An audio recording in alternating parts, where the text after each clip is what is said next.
দেশ প্রকাশ্যে কিছু না বললেও জনমতের চাপ বাড়ছে ইসরায়েলের বিরুদ্ধে।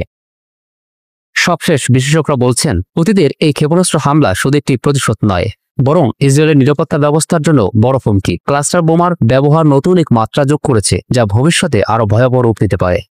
মধ্যপ্রাচ্যের উত্তেজনা যখন চরমে, তখনই ইসরায়েল নতুন এক শক্তি প্রদর্শন করল। মঙ্গলবার রাতে স্থানীয় সময় 10:30 কেন্দ্রীয় ইসরায়েল পামলাচিন বিমান ঘাঁটি থেকে সাবিত রকেটের মাধ্যমে সফলভাবে উৎক্ষেপণ করা হলো সর্বাধুনিক সামরিক গোয়েন্দা স্যাটেলাইট ওফেক-19। উৎক্ষেপণের পরপরই স্যাটেলাইট নির্ধারিত কক্ষপথে প্রবেশ করে তথ্য পাঠাতে শুরু করেছে। ইসরায়েলি প্রতিরক্ষা মন্ত্রণালয় জানিয়েছে, প্রাথমিক সব পরীক্ষা সফলভাবে সম্পন্ন হয়েছে। ইসরায়েলের প্রতিরক্ষা মন্ত্রী ইসরায়েল কাটস একে শুধু প্রযুক্তিগত মাইলফলক নয়, বরং শত্রুদের জন্য স্পষ্ট সতর্কবার্তা হিসেবে উল্লেখ করেছেন। তার ভাষায়, আমরা সব সময় সব পরিস্থিতিতে আমাদের শত্রুদের নজরদারিতে রাখছি। কাটস আরও বলেন, এই সক্ষমতা আঞ্চলিক শক্তিগুলোর সঙ্গে সহযোগিতার পথ খুলে দিতে পারে। তবে ইসরায়েল স্পষ্ট করেছে, নিরাপত্তা আরও শক্তিশালী করতে মহাকাশ ও স্যাটেলাইট প্রযুক্তিতে বিনিয়োগ অব্যাহত থাকবে। অর্থাৎ ওফেক-19 কেবল গোয়েন্দা স্যাটেলাইটই নয়, এটি আঞ্চলিক ভূ রাজনীতিতে ইসরায়েলের শক্তি প্রদর্শনের হাতিয়ার।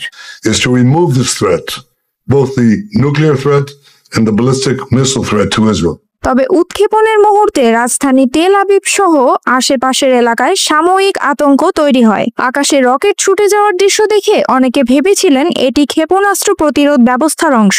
সামাজিক যোগাযোগ মাধ্যমে ছড়িয়ে পড়া ভিডিওতে দেখা যায়, অনেক পথচারী বিস্ময়ের সঙ্গে আকাশে ছুটে চলা আগুনের রেখা দেখতে থাকেন।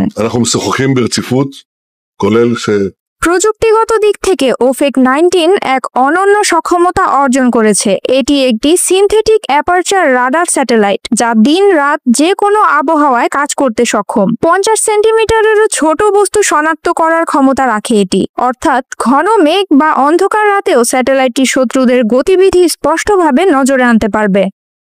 স্যাটেলাইটের পূর্ণ দায়িত্ব নেবে ইসরায়েলি সেনাবাহিনীর গোয়েন্দা শাখার বিশেষ ইউনিট 9900। এই ইউনিট মূলত ভিজুয়াল ইন্টেলিজেন্স বা চিত্রভিত্তিক গোয়েন্দা কার্যক্রমে বিশেষজ্ঞ। তাদের হাতে এই স্যাটেলাইটের তথ্য পৌঁছালে নজরদারি ক্ষমতা বহুগুণ বেড়ে যাবে। উৎক্ষেপণ অনুষ্ঠানে উপস্থিত ছিলেন প্রেসিডেন্ট আইজ্যাক হার্স্ক, প্রতিরক্ষা মন্ত্রণালয়ের মহাপরিচালক আমির বারাম, প্রতিরক্ষা গবেষণা ও উন্নয়ন বিভাগের প্রধান ড্যানি গোল্ড এবং ইসরায়েল এয়ারোস্পেস ইন্ডাস্ট্রিজ এর প্রধান নির্বাহী বোয়াজ লেভি। অনুষ্ঠানে তারা এটিকে জাতীয় গর্ব এবং প্রযুক্তিগত অগ্রযাত্রার প্রতীক বলে অভিহিত করেছেন। ওফেক-19 প্রকল্প বাস্তবায়ন করেছে IAI এর মিসাইল ও স্পেস গ্রুপ, এলটা গ্রুপ এবং MLM বিভাগ। রকেট ইঞ্জিন তৈরি করেছে টোমার লিমিটেড ও রাফায়েল অ্যাডভান্সড ডিফেন্স সিস্টেমস। ফলে এটি পুরোপুরি ইসরায়েলি প্রযুক্তি ও সামরিক গবেষণার ফসল। এই উৎক্ষেপণ আসলে ইসরায়েলের দীর্ঘমেয়াদী মহাকাশ কর্মসূচির অংশ। এর আগের বছর মার্চে উৎক্ষেপণ করা হয়েছিল ওফেক-13। ধারাবাহিক এই স্যাটেলাইট সিরিজ ইসরায়েলের সামরিক গোয়েন্দা শক্তিকে প্রতি ধাপে আরও উন্নত করছে। বিশ্লেষকরা বলছেন, ওফেক-19 শুধু প্রযুক্তিগত অগ্রগতি নয়, বরং রাজনৈতিক বার্তাও বহন করছে। আঞ্চলিক শত্রুদের উদ্দেশ্যে এটি এক ধরনের হুঁশিয়ারি। ইসরায়েলের চোখ সবখানেই আছে, গাজা, লেবানন, সিরিয়া কিংবা ইরান। যেখানেই হোক, শত্রুর গতিবিধি আর গোপন থাকবে না বলছেন ইসরায়েলি প্রশাসন। তবে ইরানও পিছিয়ে নেই। কিছুদিন আগেই রাশিয়ার সাথে মিলে ইরান পাঠিয়েছে মহাকাশে তাদের নজরদারি স্যাটেলাইট। প্রায় 4 বছরের রক্তক্ষয়ী যুদ্ধ, লাখো প্রাণহানি, ধ্বংসস্তূপে পরিণত শহর, কোটি মানুষের বাস্তুচ্যুতি। ইউক্রেন যুদ্ধ এখন বিশ্ব রাজনীতির সবচেয়ে বড় সংকট। এরই মধ্যে রাশিয়ার প্রেসিডেন্ট ভ্লাদিমির পুতিন এক চাঞ্চল্যকর বার্তা দিয়েছেন। ইউক্রেনের প্রেসিডেন্ট জেলেনস্কির সঙ্গে আলোচনায় বসার সম্ভাবনা কখনোই বাতিল করেননি পুতিন। তবে একই সঙ্গে হুঁশিয়ারিও দিয়েছেন, শান্তি চুক্তি না হলে মস্কো সামরিক উপায়ে নিজেদের লক্ষ্য অর্জন করবে। এই বার্তায় নতুন করে আলোচনায় এসেছে শান্তি বনাম যুদ্ধের ভবিষ্যৎ প্রশ্ন। চীন সফরের শেষ দিনে এক সংবাদ সম্মেলনে পুতিন বলেন, ডোনাল্ড ট্রাম্প আমাকে এ ধরনের বৈঠকের কথা বলেছিলেন। আমি বলেছি, হ্যাঁ, সম্ভব। জেলেনস্কি মস্কো এলে বসা যাবে। এতে নতুন করে আলোচনায় এসেছে রাশিয়া ও ইউক্রেনের শীর্ষ নেতৃত্বের মধ্যে কি তবে সত্যি বৈঠকের সম্ভাবনা তৈরি হচ্ছে?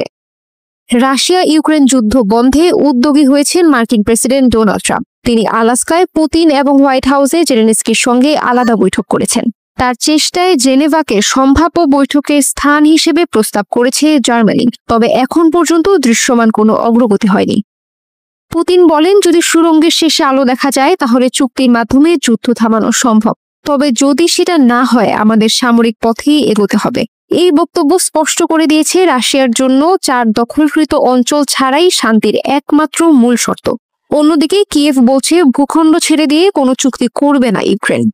পুতিনের এমন মন্তব্যের জবাব দিয়েছেন ইউক্রেনের পররাষ্ট্রমন্ত্রী আন্দ্রি সিবিহা। তিনি বলেন, 7 দেশের পক্ষ থেকে প্রস্তাব আসার পরও পুতিন অগ্রহণযোগ্য শর্ত সামনে আনছেন। তার দাবি, এভাবে রাশিয়া সবকিছু ঝামেলাপূর্ণ অবস্থার দিকে ঠেলে দিচ্ছে। বাইরের চাপ ছাড়া রাশিয়া আলোচনায় আগ্রহী হবে না। মস্কো থেকে আল জাজিরার প্রতিবেদক দোরসা চাব্বারি বিশ্লেষণ করে বলেন, পুতিন যুদ্ধের সমাপ্তি নিয়ে নিজের ভিশন তুলে ধরেছেন। তিনি মনে করেন যুক্তরাষ্ট্রের ট্রাম্প প্রশাসন রাশিয়ার অবস্থান বুঝছে, তবে কিয়েভের দাবির কাছে মস্কো কখনোই নতি স্বীকার করবে না। এদিকে ফ্রান্সের প্রেসিডেন্ট এমানুয়েল মাখো জানিয়েছেন, ইউক্রেনের জন্য নিরাপত্তা নিশ্চয়তার খসড়া প্রস্তুত হয়েছে। আগামী দিনগুলোতে ইচ্ছুকদের জোট এটিকে অনুমোদন করবে। এর মানে কিয়েভকে দীর্ঘমেয়াদী সহায়তার বার্তা দিতে চাইছে ইউরোপ। চীন সফরে পুতিন অংশ নেন সাংহাই কোঅপারেশন অর্গানাইজেশনের সম্মেলনে। ভারতের প্রধানমন্ত্রী নরেন্দ্র মোদী, চীনের প্রেসিডেন্ট শি জিনপিং, উত্তর কোরিয়ার কিম জং উন সহ 26 দেশের নেতা এতে যোগ দেন। একই মঞ্চে দ্বিতীয় বিশ্বযুদ্ধে জাপানের আত্মসমর্পণের দিন ঘিরে আয়োজিত বিশাল সামরিক কুচকাওয়াজও দেখেন পুতিন। এদিকে পুতিনের বক্তব্যের পরপরই মার্কিন প্রেসিডেন্ট ট্রাম্প ঘোষণা দিয়েছেন শিগগিরই তিনি ফোনে কথা বলবেন পুতিনের সঙ্গে। তার ভাষায়, যুদ্ধ শেষ করার বিষয়ে পুতিন জানেন আমি কোথায় দাঁড়িয়েছি। তার সিদ্ধান্ত যেটাই হোক, আমরা হয় খুশি হব নয়তো অসন্তুষ্ট হব। আর যদি খুশি হতে না পারে তাহলে অনেক কিছুই ঘটতে দেখবেন। একই সময় ইউক্রেনের প্রেসিডেন্ট জেলেনস্কিও আশাবাদী, ট্রাম্পের সঙ্গে তার বৈঠক বাস্তবতা তৈরি করবে। তিনি ডেনমার্ক সফরে বলেন, আমরা যুক্তরাষ্ট্র থেকে একটি ব্যাকস্টপ পেতে পারি, এটা খুবই গুরুত্বপূর্ণ। পুতিনের বৈঠকের সম্ভাবনা কি সত্যি শান্তির আলো দেখাচ্ছে, নাকি এটি কেবল কৌশলগত বার্তা? রাশিয়া যেখানে দখলকৃত অঞ্চল ছাড়তে রাজি নয় আর ইউক্রেন যেখানে ভূখণ্ড নিয়ে আপোষ করতে প্রস্তুত নয়, সেখানে 2 নেতার বৈঠক আদৌ যুদ্ধ থামাতে পারবে কি? বিশ্লেষকদের মতে, যতদিন না বড় শক্তিগুলো একসঙ্গে চাপ সৃষ্টি করছে ততদিন এ যুদ্ধ থামা কঠিন। দক্ষিণ ক্যারিবীয় সাগরের গভীর নীল পানিতে হঠাৎই ছুটে চলা একটি স্পিডবোট, আকাশের ওপরে ঘুরছে ড্রোন, সমুদ্র জুড়ে টহল দিচ্ছে মার্কিন যুদ্ধজাহাজ। মুহূর্তের মধ্যেই প্রচন্ড বিস্ফোরণ, আগুনে ভস্মীভূত হয়ে যায় পুরো নৌযান। মাত্র কয়েক সেকেন্ডেই সমুদ্রে ভেসে ওঠে 11 জনের লাশ। এই দৃশ্যই এখন আলোচনার কেন্দ্রে। প্রেসিডেন্ট ডোনাল্ড ট্রাম্প দাবি করেছেন নৌকাটি মাদক বহন করছিল এবং নিহতরা ভেনেজুয়েলার কুখ্যাত গ্যাংয়ের সদস্য। তবে এই ঘটনা ঘিরে উঠেছে নানান প্রশ্ন। সন্দেহের ভিত্তিতে এমন নির্মম হামলা কতটা বৈধ? হোয়াইট হাউসে সাংবাদিকদের উদ্দেশ্যে ট্রাম্প ঘোষণা দেন, আমরা মাত্র কয়েক মিনিট আগে একটি নৌযান গুলি করে ধ্বংস করেছি। নৌযানটিতে অনেক মাদক ছিল আর এই অভিযানই শুধু শুরু। প্রেসিডেন্ট আরও বলেন, যুক্তরাষ্ট্রে দীর্ঘদিন ধরে বিপুল পরিমাণ মাদক পাচার হচ্ছে ভেনেজুয়েলা থেকে, তাই অভিযান চলবে অব্যাহতভাবে। এই অভিযানের ফুটেজও প্রকাশ করেছেন ট্রাম্প নিজেই। সামাজিক যোগাযোগ মাধ্যম ট্রুথ সোশ্যালে দেওয়া ভিডিওতে দেখা যায় সমুদ্রের ওপর দিয়ে দ্রুতগামী একটি স্পিডবোট হঠাৎ বিস্ফোরিত হয়ে আগুনে পুড়ছে। ভিডিওটি ঘিরে সামাজিক মাধ্যমে তীব্র আলোচনা তৈরি হয়েছে। ট্রাম্পের দাবি, নিহতরা ভেনেজুয়েলার ট্রেন দে আরাগুয়া নামের অপরাধী চক্রের সদস্য। সংগঠনটিকে গত ফেব্রুয়ারিতে যুক্তরাষ্ট্র আনুষ্ঠানিকভাবে সন্ত্রাসী সংগঠন ঘোষণা করেছে। ট্রাম্প আরও অভিযোগ করেছেন ভেনেজুয়েলার প্রেসিডেন্ট নিকোলাস মাদুরো নিজেই এই গ্যাং নিয়ন্ত্রণ করেন। তবে ভেনেজুয়েলার সরকার এই অভিযোগ সরাসরি প্রত্যাখ্যান করেছে। অন্যদিকে ভেনেজুয়েলার যোগাযোগ মন্ত্রী ফ্রেদ দি ন্যানজো পাল্টা দাবি করেছেন ট্রাম্পের শেয়ার করা ভিডিওটি কৃত্রিম বুদ্ধিমত্তার সাহায্যে তৈরি হতে পারে। যদিও রয়টার্স প্রাথমিক বিশ্লেষণে কোনো কারসাজির প্রমাণ পায়নি। তারা জানিয়েছে ভিডিওটির আরও গভীর যাচাই চলছে। সবচেয়ে গুরুত্বপূর্ণ বিষয় হলো, পেন্টাগন এখনো পর্যন্ত কোনো বিস্তারিত তথ্য প্রকাশ করেনি। নৌকায় কী ধরনের মাদক ছিল, কত পরিমাণ ছিল বা অভিযান কিভাবে পরিচালিত হয়েছে, এসব প্রশ্ন এখনো অজানা। এ কারণে সমালোচকরা বলছেন পুরো ঘটনাটি নিয়ে অস্বচ্ছতা রয়ে গেছে। মানবাধিকার সংগঠনগুলো এই অভিযানের তীব্র সমালোচনা করেছে। তাদের ভাষ্য, মাদক বহনের সন্দেহ মাত্রই কাউকে গুলি করে হত্যা করার কোনো আইন নেই। ওয়াশিংটন অফিস অন লাতিন আমেরিকার ডিফেন্স ওভারসাইটের পরিচালক অ্যাডাম আইজ্যাকসন এক্সে লিখেছেন, মাদক বহনের সন্দেহ মানেই মৃত্যুদণ্ড নয়। এ অভিযানের মাধ্যমে আবারও আলোচনা এসেছে যুক্তরাষ্ট্রের সামরিক শক্তি প্রদর্শন। ট্রাম্প প্রশাসন সম্প্রতি দক্ষিণ ক্যারিবীয় অঞ্চলে 7টি যুদ্ধজাহাজ ও একটি পারমাণবিক সাবমেরিন মোতায়েন করেছে।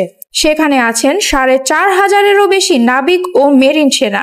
বিশ্লেষকরা বলছেন, এ ধরনের প্রস্তুতি কেবল মাদক চক্র মোকাবিলার জন্য নয়, বরং লাতিন আমেরিকায় যুক্তরাষ্ট্রের রাজনৈতিক প্রভাব বিস্তারের অংশ। সমালোচকরা আরও প্রশ্ন তুলেছেন, যদি সত্যিই নৌকাটিতে মাদক থাকত, তবে কেন সেটিকে আটক করে ক্রুদের গ্রেফতার করা হলো না? কেন আন্তর্জাতিক আদালতের সামনে প্রমাণ হাজির করা হলো না, বরং একেবারে ধ্বংস করে দেওয়া হলো পুরো নৌযান ও এর আরোহীদের? এই প্রশ্নগুলোই এখন আলোচনার কেন্দ্রে। ভেনেজুয়েলার অভ্যন্তরে এই হামলা নিয়ে ক্ষোভ ছড়িয়ে পড়েছে। সরকারের পক্ষ থেকে বলা হচ্ছে, যুক্তরাষ্ট্র এভাবে সার্বভৌম দেশের ওপর হামলা চালিয়ে আন্তর্জাতিক আইন ভঙ্গ করেছে। মাদুরো প্রশাসনের দাবি, ট্রাম্প রাজনৈতিক উদ্দেশ্যে ভুয়া তথ্য ব্যবহার করছেন। বিশ্লেষকরা মনে করছেন, এই ঘটনার প্রভাব শুধু ভেনেজুয়েলা আমেরিকা সম্পর্কেই নয়, বরং পুরো ক্যারিবীয় অঞ্চলের নিরাপত্তা পরিস্থিতিতেও পড়বে। লাতিন আমেরিকার অন্য দেশগুলো এখন যুক্তরাষ্ট্রের এই পদক্ষেপকে কিভাবে দেখবে, সেটিই বড় প্রশ্ন।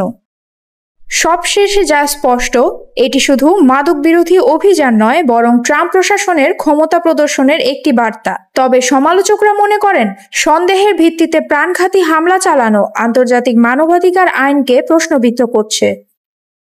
চলতি বছরের মে মাসে সীমান্তে বড় ধরনের সংঘর্ষে জড়ায় উপমহাদেশের দুই শক্ত প্রতিদ্বন্দ্বী ভারত ও পাকিস্তান।